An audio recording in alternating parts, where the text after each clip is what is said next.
Exam के YouTube channel में आप सबका स्वागत है। दोस्तों, हमेशा की तरीके से आज भी हम रेलवे एनटीपीसी 2019 के एग्ज़ाम के लिए सम्मान अध्ययन का प्रैक्टिस सेट नंबर 14 लेकर आपके सामने उपस्थित हुए हैं। तो चलिए प्रारंभ करते हैं अपने प्रश्न नंबर 1 से। दोस्तों, हमारे द्वारा संकलित हर प्रश्न बहुत ही महत्वपूर्ण है, तो कृपया पूरी वीडियो को ध्यान से सुनें, साथ ही संबंधित जानकारी को ज़रूर सुनें, क्योंकि वो जानकारियाँ केवल ऐसे प्रश्नों को मिला के ही दी जाती है जो कभी परीक्षा में आ चुकी हैं या जिनके आने की बहुत संभावनाएं होती हैं। तो चलिए प्रारंभ करते हैं अपने प्रश्न नंबर 1 से। पहला प्रश्न है, पाकिस्तान कब बना? विकल्प ए है 13 अगस्त 1947 को, विकल्प बी है 14 अगस्त 1947 को, विकल्प सी है 15 अगस्त 1947 को और विकल्प डी है 16 अगस्त 1947 को। तो इसका सही जवाब होगा विकल्प बी यानी 14 अगस्त 1947 को। दोस्तों, भारतीय स्वतंत्रता संग्राम में हिंदू मुस्लिम एकता एक चिर परिचित विशेषता के रूप में रही थी, लेकिन स्वतंत्रता के कुछ समय पहले मुस्लिम लीग द्वारा पृथक पाकिस्तान की मांग की जाने लगी, इसलिए 14 अगस्त 1947 को अंतर्गत पृथक पाकिस्तान बनाया गया। आपको बता दें कि 14 अगस्त 1947 को दो पाकिस्तान बनाए गए थे, एक पूर्वी पाकिस्तान था, दूसरा पश्चिमी पाकिस्तान था। पूर्वी पाकिस्तान जो बांग्लादेश के नाम से जाना जाता है, उसको 1971 में मुक्ति संग्राम के रूप में एक अभियान शुरू किया गया। उसमें भारत ने भी पार्टिसिपेट किया था और उसको आज़ाद करवाया था। तो ये 1971 में बांग्लादेश के रूप में एक देश के रूप में बना। दोस्तों, आपको बता दें कि पाकिस्तान के बनने के बाद यानी 14 अगस्त 1947 को मुस्लिम लीग के जो प्रमुख थे जिन्ना साहब, उनको गवर्नर जनरल बनाया गया और भारत के जो गवर्नर जनरल बने वो लॉर्ड माउंटबेटन बने थे। आपको बता दें कि जिन्ना साहब की 1948 में मृत्यु हो गई, जिसके बाद लियाकत अली को पाकिस्तान का पहला पीएम यानी पहला प्रधानमंत्री बनाया गया। ये जरूर याद रखें। आपको बता दें पाकिस्तान के बारे में कुछ विशेषता है कि पाकिस्तान और इंडिया के बारे में जो इंडिया के बीच में जो रेखा है उसको हम रेड क्लिफ रेखा के रूप में जानते हैं। आपको बता दें पाकिस्तान सार्क संगठन का सदस्य भी है और पाकिस्तान दुनिया का छठा मोस्ट पॉपुलेटेड कंट्री है। पहला कंट्री चाइना है, दूसरा और इंडिया है। अगला सवाल है, दूसरा सवाल है, 2.5 दिन का झोपड़ा किसने बनवाया था? विकल्प ए है अलाउद्दीन खिलजी, विकल्प बी है मोहम्मद गौरी, विकल्प सी है कुतुबुद्दीन ऐबक और विकल्प डी है फिरोज शाह तुगलक। तो इसका कौन सा विकल्प ठीक होगा? इसका सही विकल्प होगा विकल्प सी यानी कुतुबुद्दीन ऐबक। दोस्तों, कुतुबुद्दीन ऐबक ने 2.5 दिन का झोपड़ा बनवाया था अजमेर में इन्होंने 2.5 दिन का झोपड़ा बनाया था। इसके साथ साथ इन्होंने कुतुब मीनार का भी निर्माण करवाया था। कुतुब मीनार भी कुतुबुद्दीन ऐबक ने ही इसका निर्माण शुरू कराया था। कुतुब मीनार ये दिल्ली में स्थित है। आपको बता दें कुतुब मीनार का जो इन्होंने निर्माण करवाया था वो बेसिकली इनके जो गुरु थे सूफी संत ख्वाजा कुतुबुद्दीन बख्तियार काकी, उनके सम्मान में इन्होंने कुतुब मीनार का निर्माण कराया था। आपको बता दें कि कुतुबुद्दीन ऐबक मोहम्मद गौरी का गुलाम था और इन्होंने ही यानी कुतुबुद्दीन ऐबक ने ही गुलाम वंश की स्थापना की। इन्होंने 1206 से 1210 तक अपना गुलाम वंश के तहत इन्होंने साम्राज्य की स्थापना की और अंत में 1210 में ही ये चौगान यानी पोलो खेलते समय इनकी मृत्यु हो गई। दोस्तों, अगला है जैसे फिरोज तुगलक, इनके बारे में कुछ विशेष चीज़ें हैं। फिरोज तुगलक ने क्या किया, इन्होंने 24 कर थे, अलग अलग कर थे, उनको समाप्त कर दिया। उनकी जगह 4 कर लेके आए। 4 कर थे जजिया, जकात, खराज और खुम्स। अलाउद्दीन खिलजी की बात करें तो अलाउद्दीन खिलजी वंश के प्रमुख सम्राट थे, लेकिन खिलजी वंश के जो संस्थापक थे वो जलालुद्दीन फिरोज खिलजी थे। जलालुद्दीन फिरोज खिलजी वंश के संस्थापक थे। मोहम्मद गौरी जो है गौरी साम्राज्य का एक शासक था। गौरी और पृथ्वीराज चौहान के बीच में 2 तरह इनके युद्ध हुए। ये बहुत ही महत्वपूर्ण युद्ध है। पहला युद्ध हुआ था 1191 में, जिसमें मोहम्मद गौरी हार गए और पृथ्वीराज चौहान जीत गया। दूसरा युद्ध हुआ था 1192 में, जिसमें पृथ्वीराज चौहान हार गए और मोहम्मद गौरी जीत गया। अगला सवाल है दोस्तों, तीसरा सवाल है, प्रयाग प्रशस्ति के लेखक कौन है?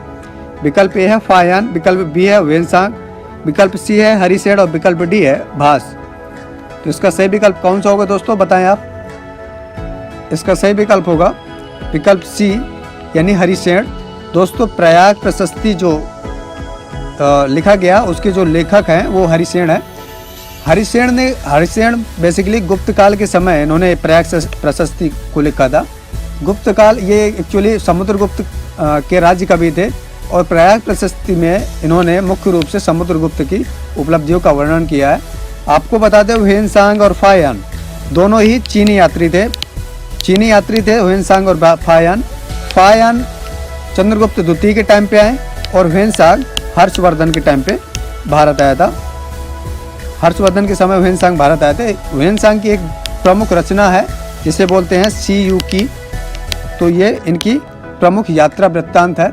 आपको बता दें भास यानी महाविभाषाचार्य गणित के प्रमुख आचार्य के रूप में भारत में जाने जाते हैं। इनकी एक रचना है सिद्धांत शिरोमणि, बहुत ही पॉपुलर गणित की रचना है जिन्हें भास ने लिखा हुआ है। अगला सवाल है चौथा, अधोलिखित में से कौन सी ठंडी धारा नहीं है। विकल्प ए है ब्राजील धारा, विकल्प बी है पेरू धारा, विकल्प सी है लेब्राडोर धारा और विकल्प डी है फॉकलैंड धारा। तो आपको बताना है कि कौन सी जो धारा है ठंडी नहीं है यानी गर्म जल धारा है। तो इसका सही विकल्प है विकल्प ए यानी कि ब्राजील की धारा। ब्राजील की धारा एक गर्म धारा है। दोस्तों बता दें कि समुद्र में हमेशा पानी एक चलायमान स्थिति में रहता है जिससे ऐसा लगता है कि धाराओं का निर्माण हो गया है। आपको बता दें महासागरों में दो टाइप की धाराएं होती हैं, एक ठंडी धारा, ठंडी जल धारा और गर्म जल धारा। ठंडी जल धारा हमेशा ध्रुवीय क्षेत्र से विषुवत की ओर चलती हैं और जो गर्म धाराएं होती हैं वो विषुवतीय क्षेत्र से ध्रुवों की ओर चलती हैं। तो इसमें ब्राजीली धारा एक गर्म जल धारा है।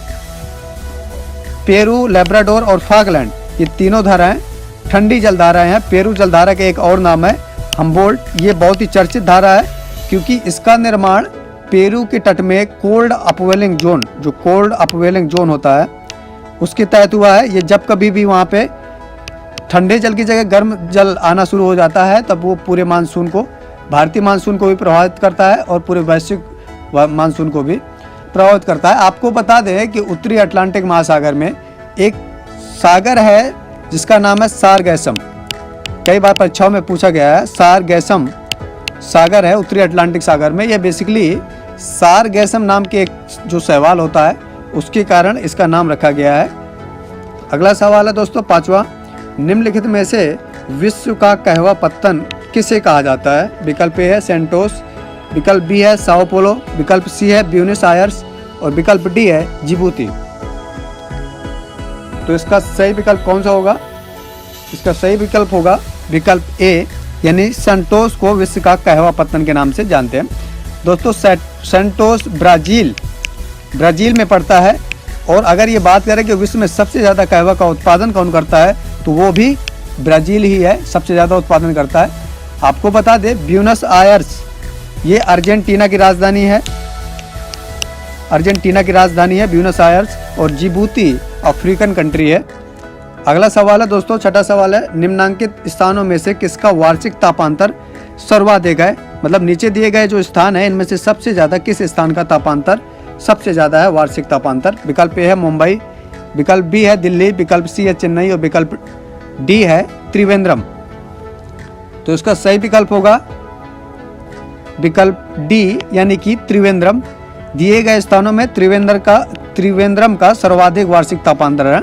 आपको बता दें त्रिवेंद्रम का जो आधुनिक नाम है उसको तिरुवनंतपुरम बोलते हैं और तिरुवनंतपुरम केरल की राजधानी है। तिरुवनंतपुरम ये याद रखें, तिरुवनंतपुरम यानी कि त्रिवेंद्रम जो पुराना नाम था केरल की राजधानी है। त्रिवेंद्रम इस समय आधुनिक समय में आईटी सेक्टर का उभरता हुआ एक प्लेस के रूप में जाना जाता है। त्रिवेंद्रम को ही महात्मा गांधी ने बोला था कि ये एवरग्रीन सिटी इन इंडिया है। Trivandrum evergreen city in India.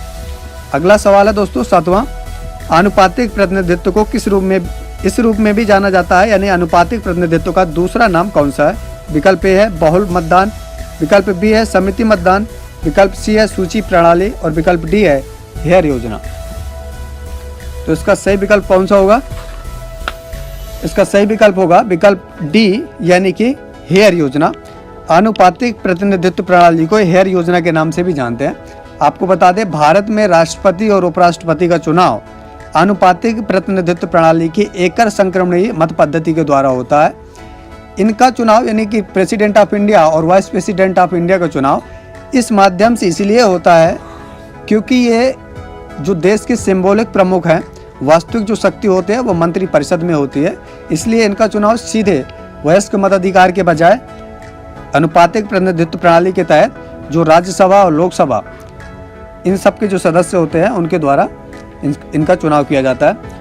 अगला सवाल है दोस्तों, 8वां निम्नलिखित न्यायालयों में से किसमें तदर्थ न्यायाधीश यानी कि एडहॉक जस्टिस की नियुक्ति का प्रावधान भारतीय संविधान में किया गया है? तो विकल्प ए है सर्वोच्च न्यायालय, विकल्प बी है उच्च न्यायालय, विकल्प सी है जिला न्यायालय और विकल्प डी है उपर्युक्त में से सभी।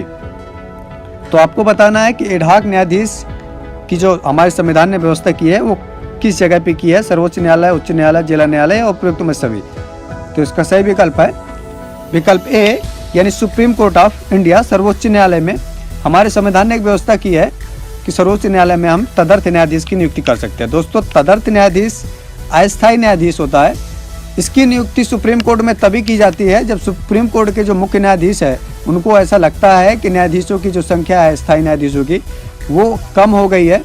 तो इसके लिए जो CJI यानी कि चीफ जस्टिस ऑफ इंडिया है वो किसी उच्च न्यायालय के न्यायाधीश को एडहॉक यानी कि तदर्थ न्यायाधीश के रूप में नियुक्त कर सकते हैं। लेकिन इसके लिए शर्त ये है कि जिस भी न्यायालय यानी कि जिस भी हाई कोर्ट के न्यायाधीश की नियुक्ति तदर्थ न्यायाधीश के रूप में किया जाना है उस न्यायालय के जो मुख्य न्यायाधीश हैं उनकी सलाह लेना और साथ ही राष्ट्रपति से अनुमति लेना आवश्यक है।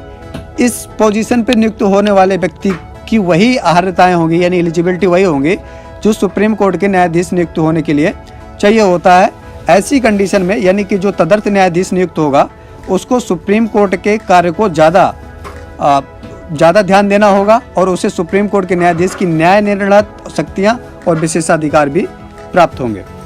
अगला सवाल है 9वां, भारतीय राष्ट्रपति का निषेधाधिकार यानी वीटो पावर किस प्रकार का है? विकल्प ए है संपूर्ण निषेधाधिकार, विकल्प बी है निलंबनकारी निषेधाधिकार, विकल्प सी है जेबी निषेधाधिकार और विकल्प डी है उपर्युक्त सभी प्रकार का।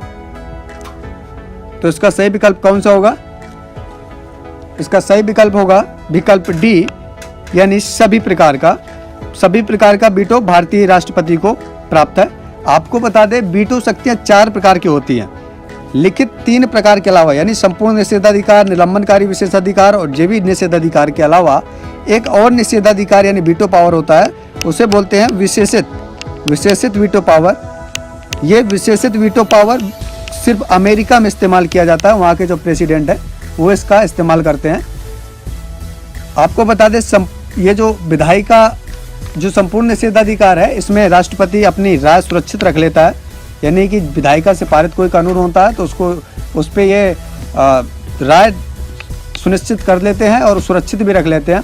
जो निलंबनकारी निषेधाधिकार है वीटो है, इसमें विधायिका द्वारा जो पारित विधेयक है उस पर राष्ट्रपति अगर वीटो लगाता भी है तो अगर दोबारा साधारण बहुमत से वही विधायिका पारित कर देती है तो ये वीटो पावर खत्म हो जाता है।